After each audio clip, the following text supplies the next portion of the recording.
Ang ating pag-uusapan ngayon ay ang asparagus. Pero bago pa man isang lambing lang, isang subscribe, like at share, masaya na po tayo. Ito na nga, huwag na nating patagalin ang ating pag-uusapan ng asparagus. Scientific name, Asparagus officinalis. Kasaysayan at pinagmulan. Ang asparagus ay isa sa mga pinakamatandang gulay na kilala ng tao.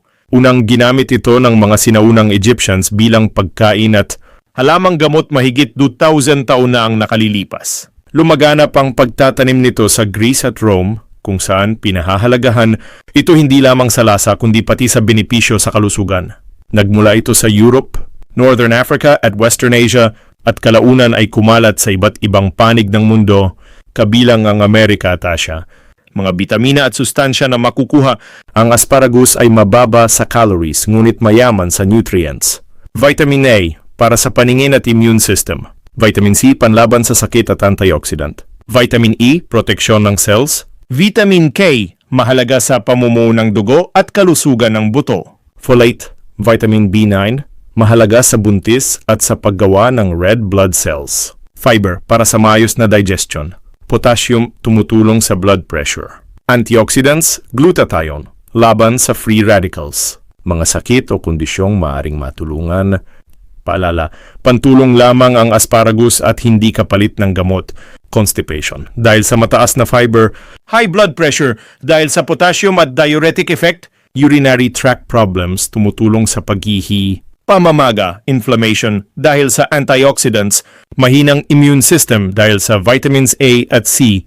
Problema sa digestion, prebiotic fiber para sa good bacteria sa bituka. Paraan ng paggamit at paghahanda, procedure. Bilang pagkain, pinakaligtas at karaniwan.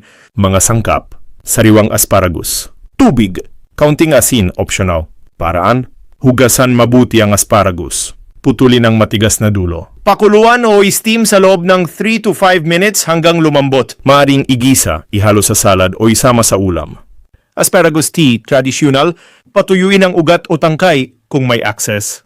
Pakuluan ang maliit na piraso sa 2 tasa ng tubig sa loob ng 10 to 15 minutes.